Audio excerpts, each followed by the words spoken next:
영국에서 온 젊은 유학생이 한국 교회에 대한 그의 평가를 한 이야기를 제가 들은 적이 있습니다. 이 영국 유학생은 영국에서 크리스찬으로 하나님을 열심히 섬기던 사람이었습니다. 영국은 기독교인이 한 50% 된다 그러는데 실질적으로는 그렇지 않습니다. 매주일 교회에 나와서 예배를 드리는 분은 영국 사람 가운데 전체 인구 중에 약 5%밖에 되지 않습니다. 그러니까 우리가 보는 영국의 개신교 기독교인은 약 한 5%로 보는 것입니다.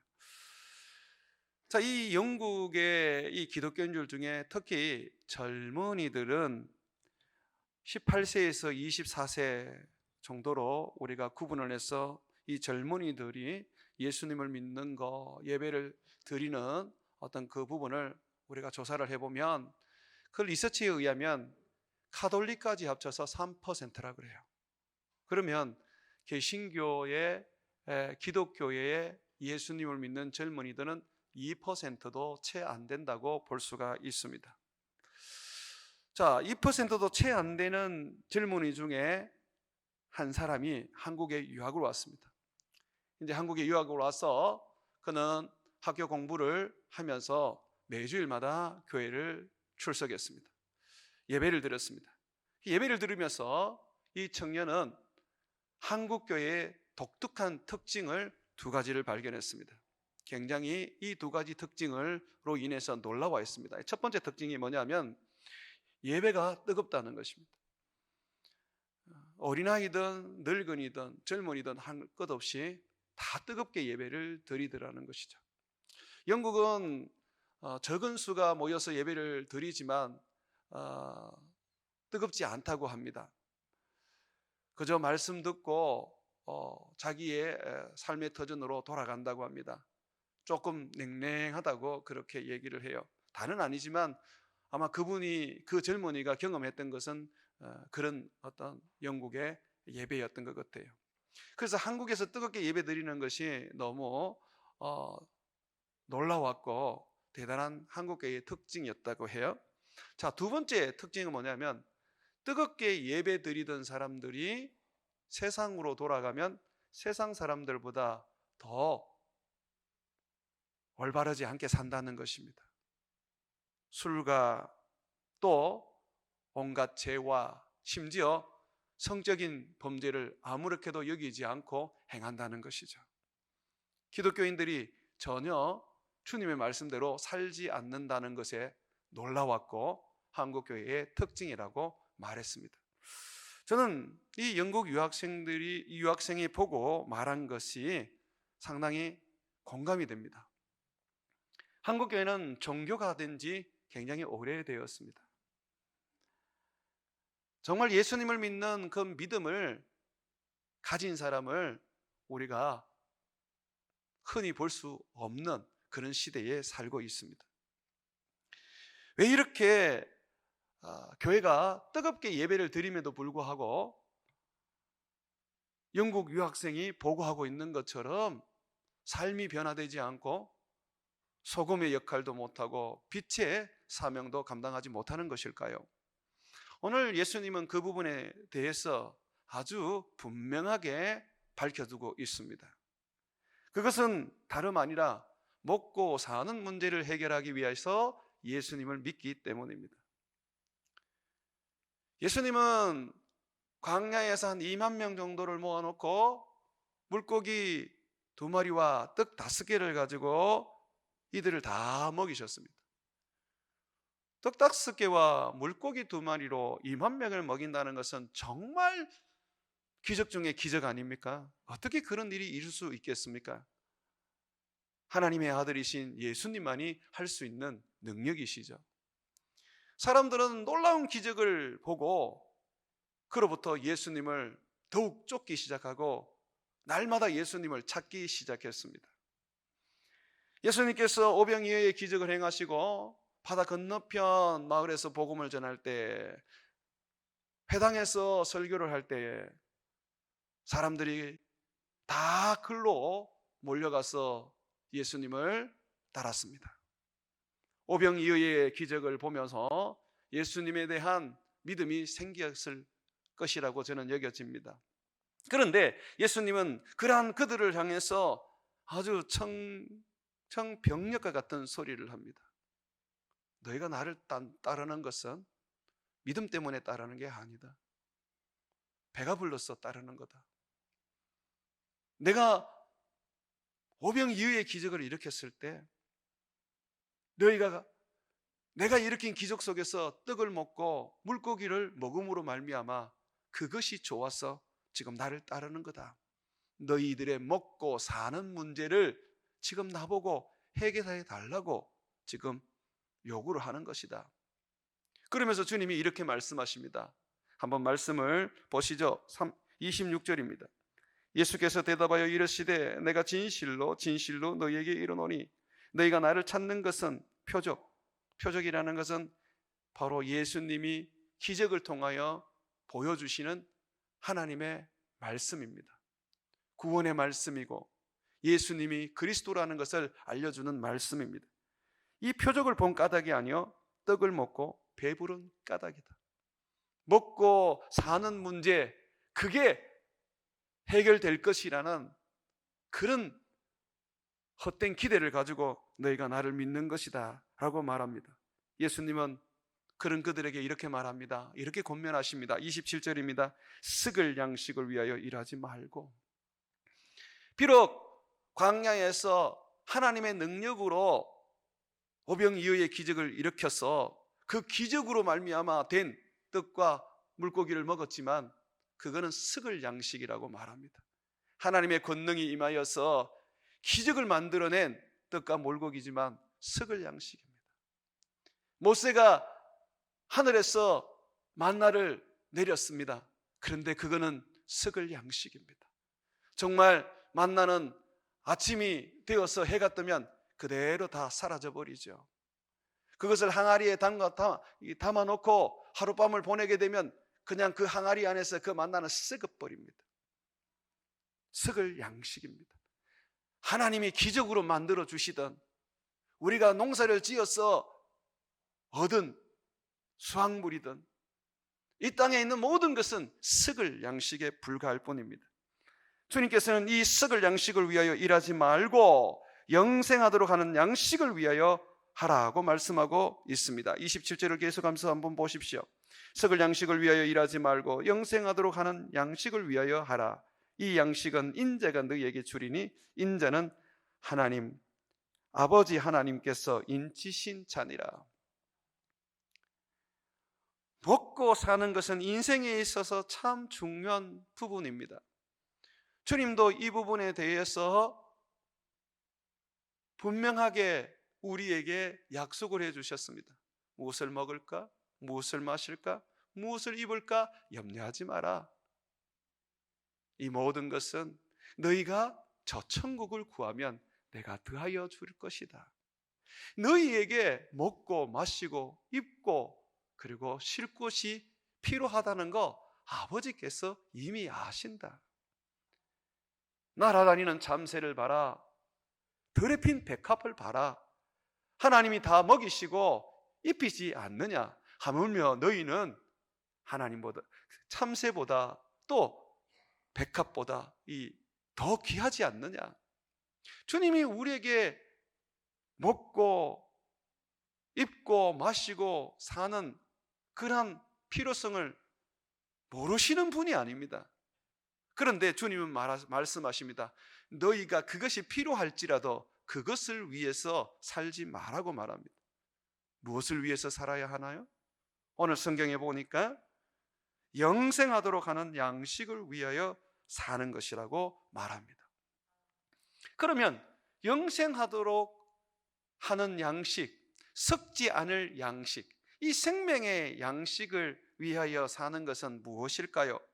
29절에 그 부분에 대해서 예수님이 분명하게 우리들에게 가르쳐주고 있습니다. 29절을 한번 보십시오. 예수께서 대답하여 이르시되 하나님께서 보내신 이 예수 그리스도를 믿는 것이 하나님의 일이니라. 영생하도록 하는 양식을 위하여 살아가는 것, 이것이 하나님의 일입니다. 영생하도록 하는 양식을 위하여 일하는 것은 예수님을 믿는 것입니다. 예수님을 믿는 거예요. 한국교회가 예수님을 잘 믿는 것 같았지만 사실은 종교였고 율법이었습니다. 한국교회는 그동안 목사들에 의해서 율법을 배웠습니다. 율법대로 살지 않으면 저주받을 것이고, 율법대로 행하지 않으면 망할 것이고, 율법대로 섬기지 않으면 모든 삶에 고통과 괴로움이 있을 것이라고 했습니다. 그래서 사람들은 믿음으로 산 것이 아니라 율법으로 살았습니다. 그러나 예수님은 율법을 폐하러 오셨습니다. 십자가에서 율법을 폐하시고 예수님은 우리들에게 믿음을 주셨습니다. 의인은 율법으로 사는 것이 아니라 믿음으로 말미암아 사는 것입니다.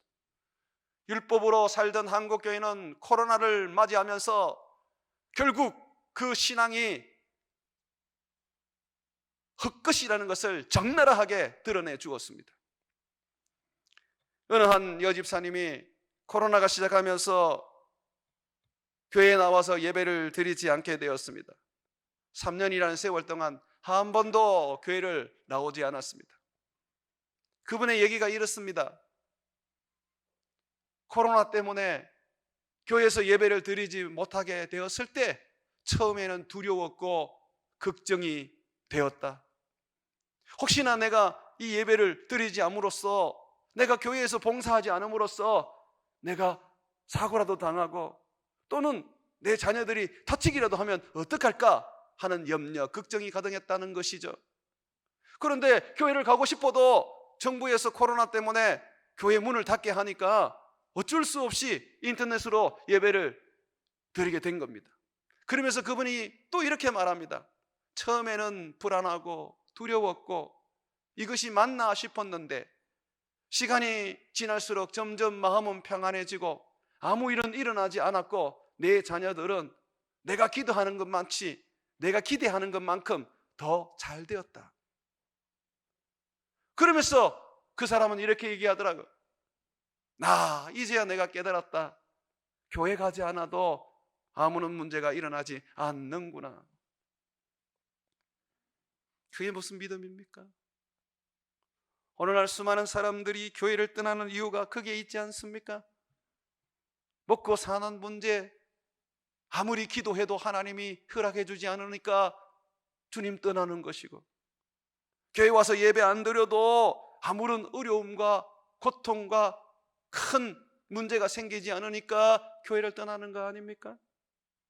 또 하나, 한국교회가 지금 수많은 사람들이 교회를 떠나는 그 원인이 무엇입니까? 그들에게는 천국이 없습니다. 천국은 그저 막연한 보험을 든 것 같이 혹 죽어서 지옥 안 가려고 그냥 그렇게 믿고 있는 하나의 보험에 불과할 뿐이죠. 그러니 한국교회가 이 코로나 속에서 적나라하게 무너지는 것입니다. 우리의 믿음의 조상들은 그 힘겨운 일제 식민지 속에서도 굴하지 아니하고 매를 맞고 심지어는 순교를 당해도 믿음을 지켰습니다. 왜 그렇습니까? 그들은 저 천국을 바라보고 저 천국을 소망했습니다. 그들은 율법으로 산 것이 아니라 믿음으로 예수를 힘입어 살았습니다.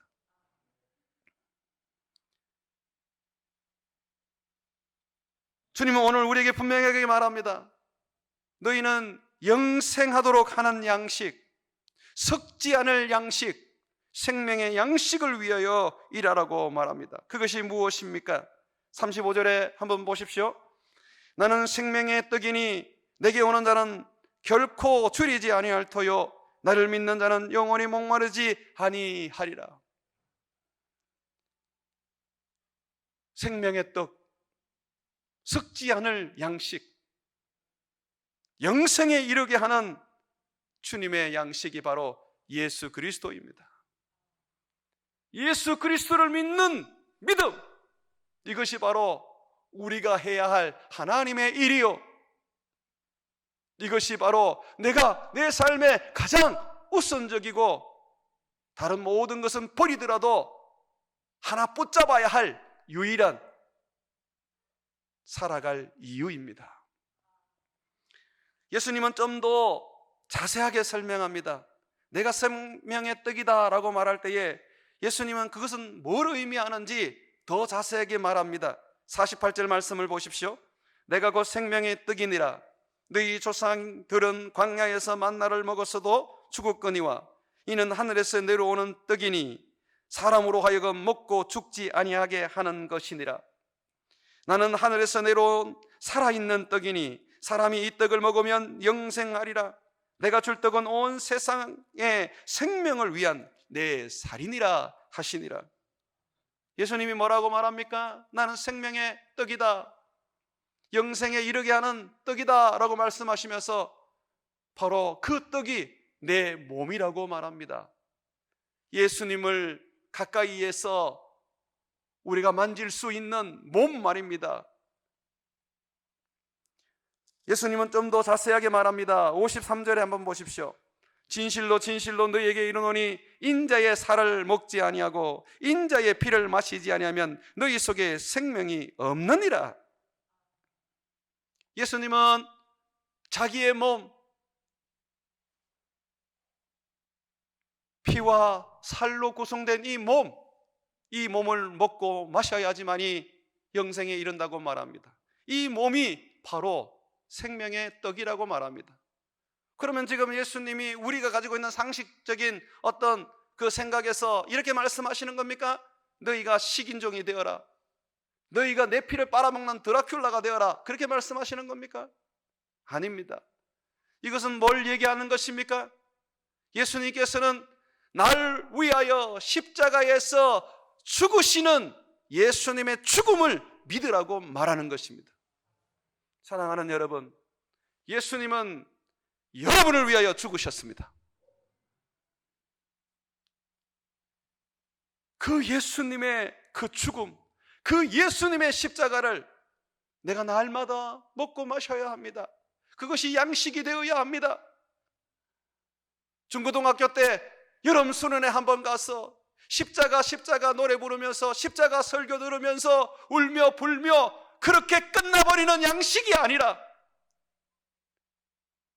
하루 세 끼 밥을 먹듯이 매일마다 또 하루의 시간 속에서 늘 주님의 그 십자가를 바라보면서 배고플 때마다 목마를 때마다 계속해서 그 십자가를 먹고 마셔야 한다는 것입니다.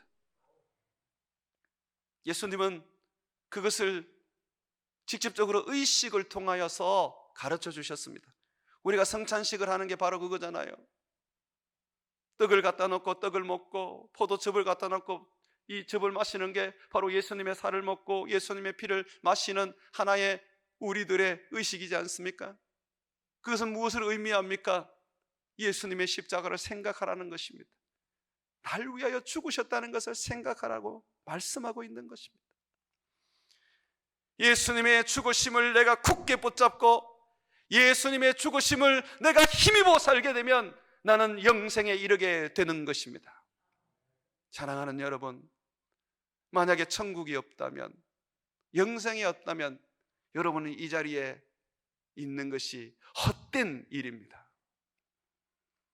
먹고 마시는 일에 내가 복을 받기를 원한다, 잘 살고 세상에서 누릴 거 다 누리고 가질 거 내가 다 가지는 그런 삶을 얻기 위해서 내가 예수 믿는다, 헛되게 믿는 것입니다. 주님은 우리에게 이 땅의 부유함과 이 땅의 명예로움과 이 땅의 영광보다 저 하늘의 부유함과 저 하늘의 명예와 저 하늘의 축복을 말씀하셨습니다. 주님은 이 일을 하러 이 땅에 오신 거예요. 구원이라는 것은 내가 예수님을 믿을 때에 온전히 다 얻어지는 게 아닙니다. 구원은 내가 예수님을 구주로 영접할 때에 그 구원이 시작되는 것입니다. 구원은 완성이 있습니다. 그 구원의 완성이 무엇인 줄 아십니까? 예수님이 이 땅에 오셔서 나를 다시 살려 부활에 이르게 하여 영원한 천국에서 우리 하나님과 더불어, 우리 예수님과 더불어 동고동락하며 동행하며 거기에서 영생을 누리며 사는 것입니다. 사랑하는 여러분, 보이는 세상 속에서 보이는 것으로 만족하고 또 보이는 것을 더 가지려고 애쓰는 것을 주의하십시오. 여러분들이 하나님 나라를 소망하고 주의 영생을 굳게 붙잡고 살아가면 하나님은 저 천국 변하지 않고 목마르지 않고 배고프지 않는 하나님 나라를 주실 것이요, 또한 이 땅에서도 우리에게 필요한 것을 채워 주실 것입니다.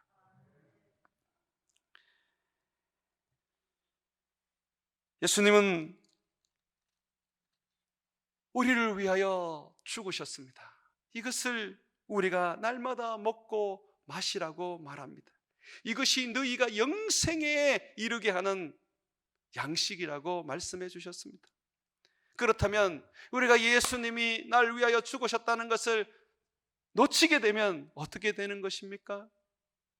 우리는 그 순간 영적으로 굶게 되고 굶주리게 되는 것입니다. 결국은 영적으로 굶주리게 되면 우리의 영은 죽게 되는 것이죠. 그저 세상에 먹고 사는 것에 더 집착해지기 마련입니다. 예수님을 믿으면서도 먹고 사는 것에 집착을 하게 되면요, 영이 죽어 있다는 거예요. 세상이 줄 수 없는 기쁨이 내 안에 있다면 세상에서 좀 잘 안 돼도, 세상에서 병들어도, 세상에서 망해도 한번 웃고 그냥 떨쳐내버립니다. 왜냐하면 하늘의 영광이 있고 하늘의 축복이 있기 때문에 그렇지요. 사랑하는 여러분, 여러분들에게 정말 필요한 것은 영생입니다. 바로 아버지께서 예수 그리스도로 말미암아 예비하신 영원한 나라입니다. 사랑하는 여러분, 십자가를 굳게 붙잡으십시오. 날 위하여 죽으신 예수님, 그분을 믿는 것이 하나님의 일이고 그분을 믿는 것이 내가 생명의 양식을 먹는 것이란 것을 오늘 완전하게 받아들이고 그것을 순종하십시오. 십자가를 부여잡고 살면요, 그것이 능력이 됩니다. 고린도전서 1장 18절에 보게 되면 십자가의 도가 멸망하는 자에게는 미련한 것이요 구원을 받는 우리에게는 능력이라고 하셨습니다. 하나님의 능력이라. 세상을 살아가는데 능력 없으면 안 됩니다. 어떻게 하면 능력 있게 살아갈 수 있습니까? 십자가 붙잡으면 됩니다. 돈이 능력이 아니고 건강이 능력이 아니고 세상 권력이 능력이 아닙니다. 우리의 능력은 예수님이 날 위하여 죽으신 십자가인 줄 믿습니다. 그 십자가 붙잡고 살아가는 거예요. 그 십자가 붙잡고 살아갈 때에 우리는 고난도 이기고 우리는 고통도 밟을 수 있고 우리는 우리 앞에 놓여있는 모든 문제들을 이겨낼 수 있습니다. 그러면서 주님께 더 나아가 하늘문을 열고 우리 주님을 예배하며 그분 앞에 나와 그분을 힘입어 살 수 있는 것이죠.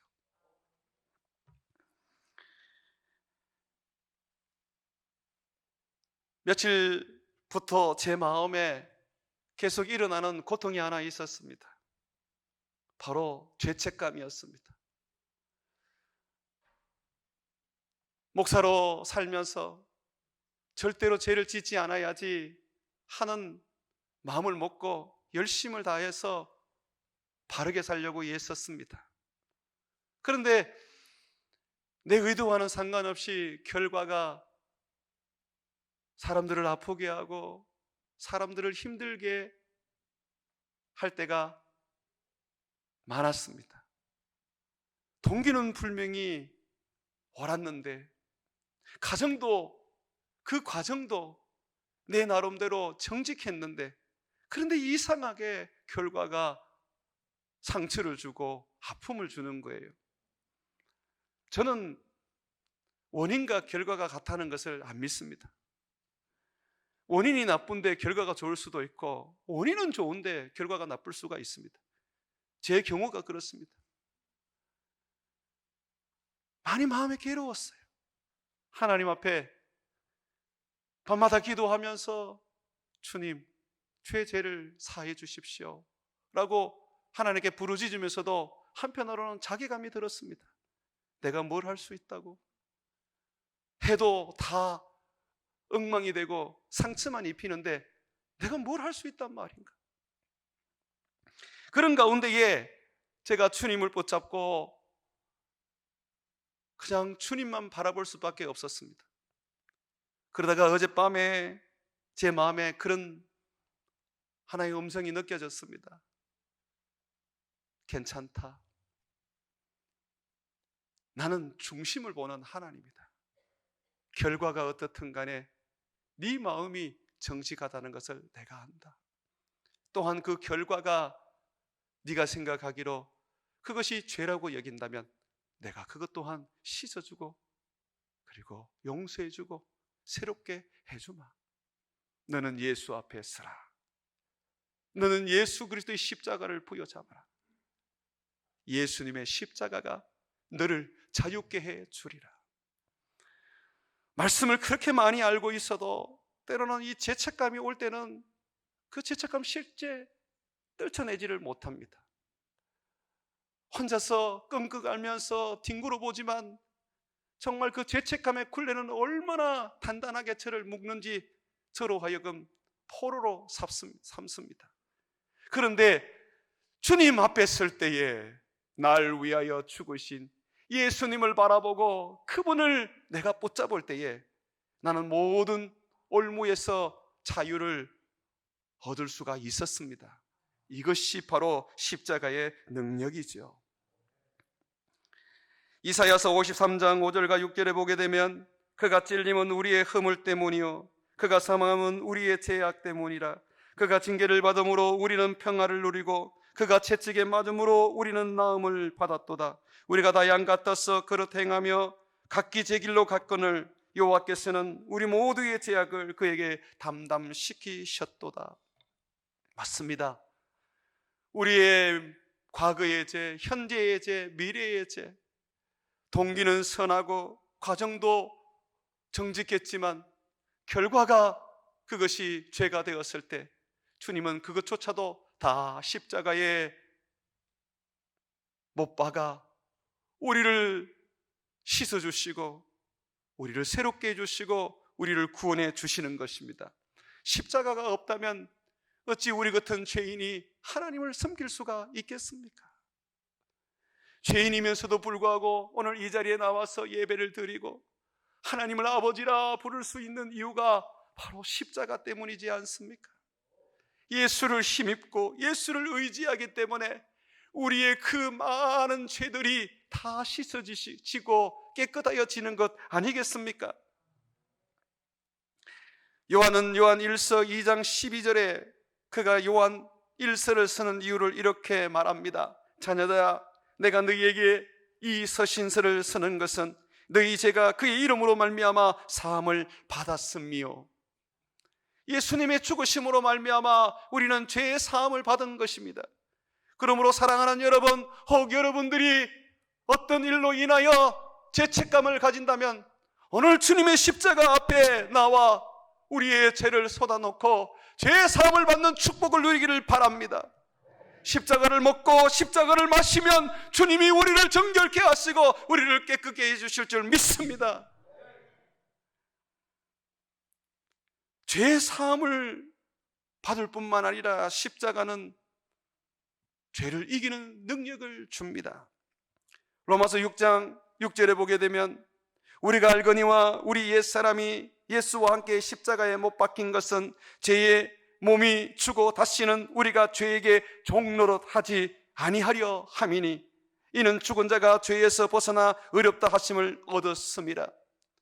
십자가는 우리에게 죄 사함을 줄 뿐만 아니라 죄를 이길 수 있는 능력을 줍니다. 그래서 저는 더욱더 십자가를 부여잡고 이제는 사랑하는 성도들을, 사랑하는 가족들을 아프게 하지 않고 이제는 그들에게 하나님의 그 사랑과 축복을 나눠줄 수 있는 그런 거룩함을 살아보려고 합니다.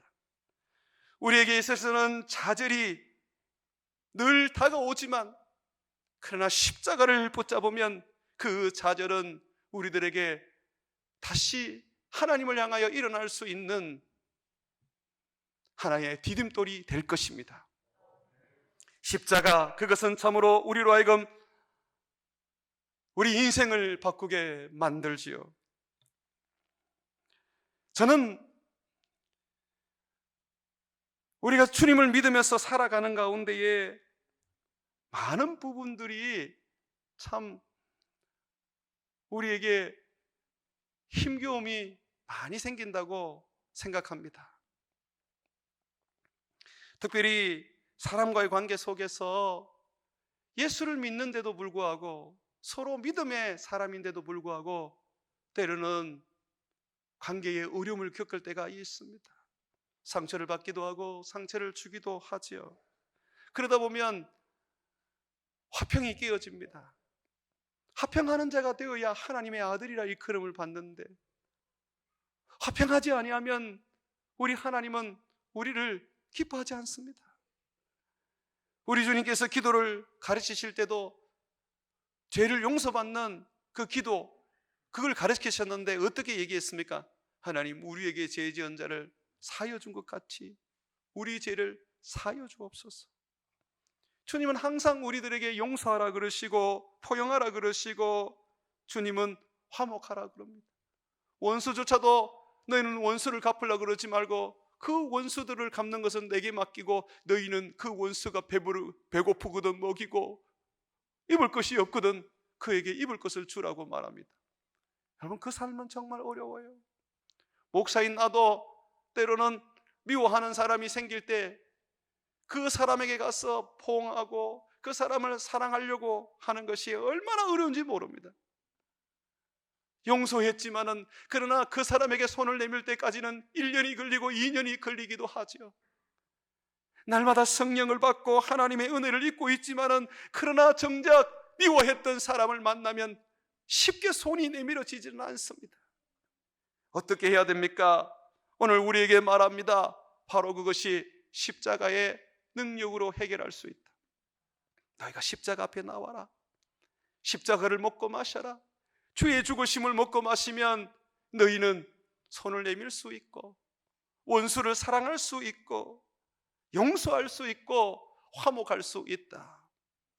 교회가 율법으로 가면 교회는 용서할 수 없고 화목할 수 없고 포용할 수 없어서 결국은 교회는 갈갈이 찢어질 것입니다. 그래서 교회는 율법을 던져버리고 십자가에 못 박아버려야 합니다. 그렇다면 교회는 무엇을 붙잡아야 하는 것입니까? 바로 교회는 십자가를 붙잡아야 하는 것입니다. 주님의 그 죽으심을 붙잡고 우리는 화목하고 화평하고 용서하고 이해하고 포용해야 하는 것이죠. 십자가가 아니고는 손을 내밀 수가 없습니다. 십자가가 아니면 때로는 고개를 들 수가 없는 것입니다. 죄책감을 이기는 것도 십자가요, 죄를 용서해 주는 것도 십자가요, 오직 하나님 앞에서 내가 하나님의 뜻을 이루며 하나님의 백성답게 사는 것도 십자가뿐인 것입니다. 그래서 오늘 우리 예수님은 말합니다. 이 십자가를 먹고 마셔라. 내가 너희를 위하여 찢어주는 내 살, 내가 너희를 위하여 흘려주는 이 피, 내가 너희를 위하여 죽는 이 죽음, 이 십자가의 죽음을 너희가 날마다 믿고 붙잡고 바라보고 힘입어 살아라. 그러면 너희는 세상을 이기게 될 것이다. 영생에 반드시 이룰 수밖에 없고 예수님의 형상을 온전히 이룰 수밖에 없고 결국은 네 자신을 쳐서 그리스도를 따르는 제자가 될 수밖에 없다고 말씀해 주시는 것입니다. 사랑하는 여러분, 먹고 사는 문제는 하나님께 맡깁시다. 너희는 먼저 그 나라와 그 의를 구하라. 그러면 이 모든 것을 더해준다. 먹고 마시는 것은 더해준다고 약속하셨습니다. 우리는 십자가만 붙잡고 십자가만 바라보고 십자가 앞에 서서 우리 주님의 주시는 그 능력을 힘입어, 십자가의 능력을 힘입어 사랑하고 이해하고 예배하고 봉사하며 주님 오시는 그날까지 주님을 기다리는 저와 여러분 되기를 주의 이름으로 축원을 드립니다.